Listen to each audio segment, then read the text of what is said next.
God be with you. A reading from the Holy Gospel according to Mark. At that time, John said to Jesus, "Teacher, we saw someone driving out demons in your name, and we forbade it because the person was not following us." Jesus said, "Do not forbid it. There is no one who performs a mighty deed in my name who can at the same time speak ill of me. For whoever is not against us is for us. Anyone who gives you a cup of water to drink in my name because you belong to the Messiah, amen, I say to you, will surely not go without reward. But whoever causes one of these little ones who believe in me to sin and stumble, it would be better if a great millstone were put around their neck and they were thrown into the sea. If your hand causes you to sin, cut it off. It is better for you to enter into life maimed than with two hands to go into Gehenna, into the unquenchable fire. If your foot causes you to sin, cut it off. It is better for you to enter into the life crippled than with 2 feet to be thrown into Gehenna.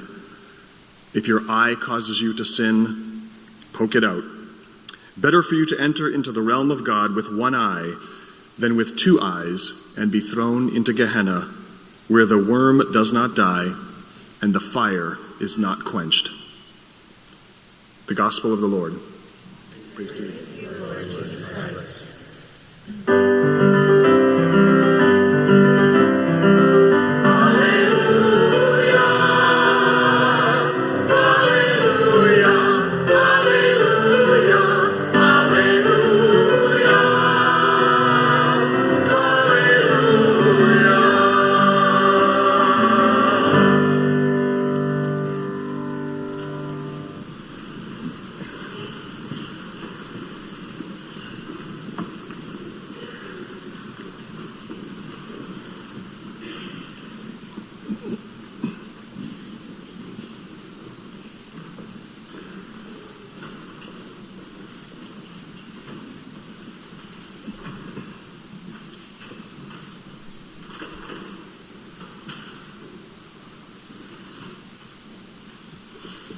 Don't you just love heartwarming gospel stories that just, totally speak to our lives?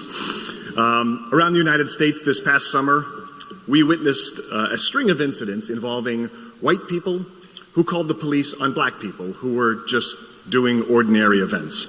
And so you may have encountered the stories, seen the memes, or heard the nicknames, like Barbecue Betty, who called the police on black people who were having a cookout at a park in Oakland, California, or ID Adam, who called the police on a black mom and her child who were swimming in a public pool in North Carolina, or Permit Patty, who called the San Francisco police about an 8-year-old girl who was selling bottled water outside of her apartment building to raise money for a trip to Disneyland after her mother had lost her job.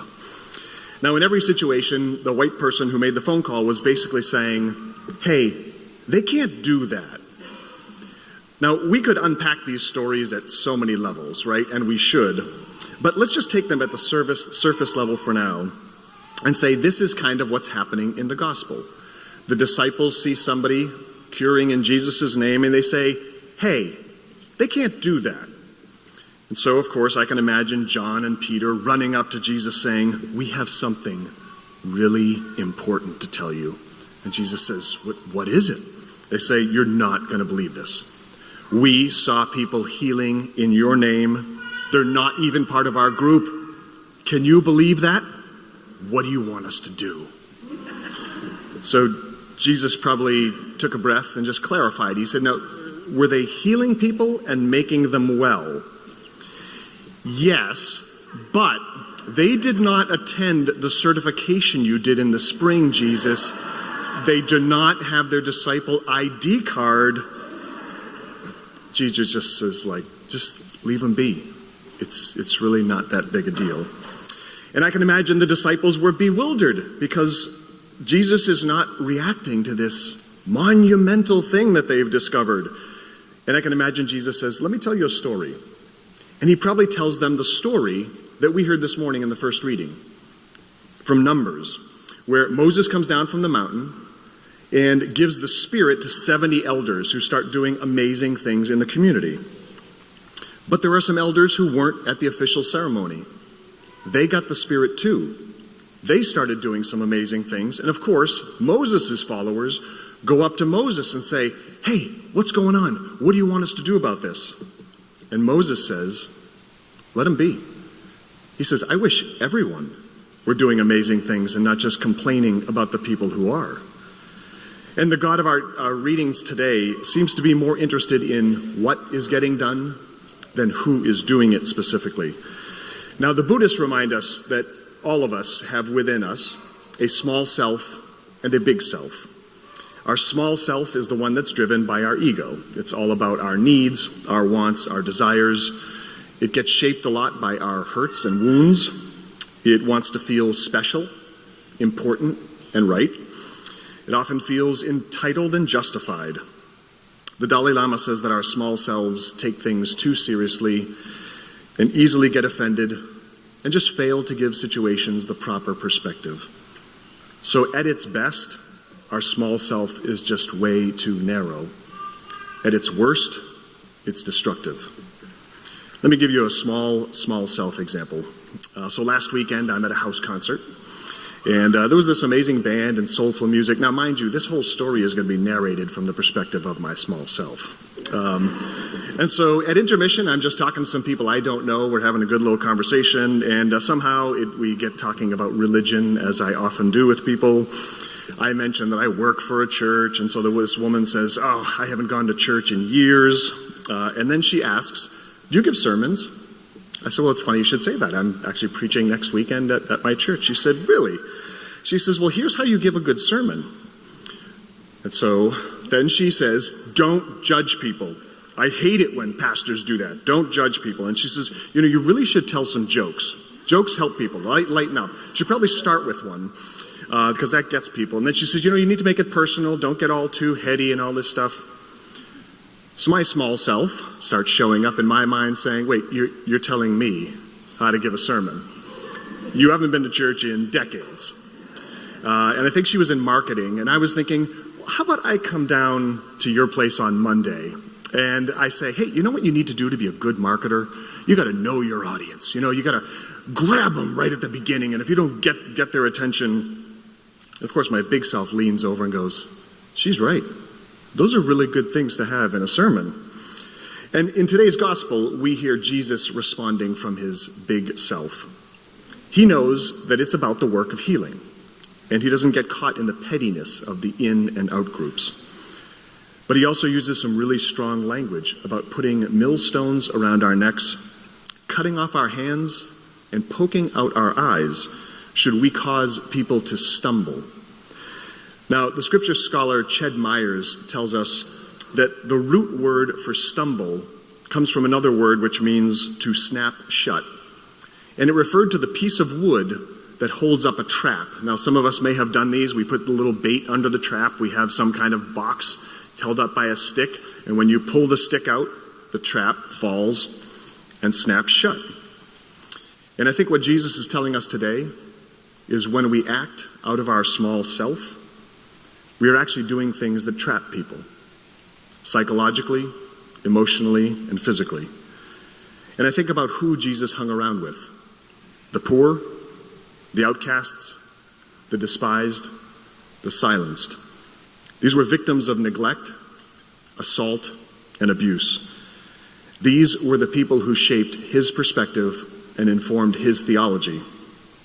These were the people who had been trapped and victimized by other people and by the political, economic, and religious systems of the day.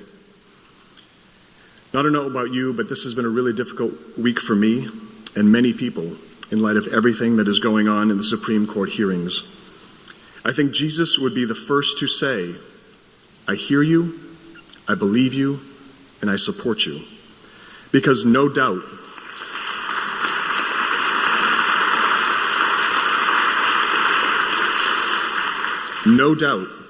Jesus heard story after story after story about the physical, emotional, and psychological effects of violence that trap people.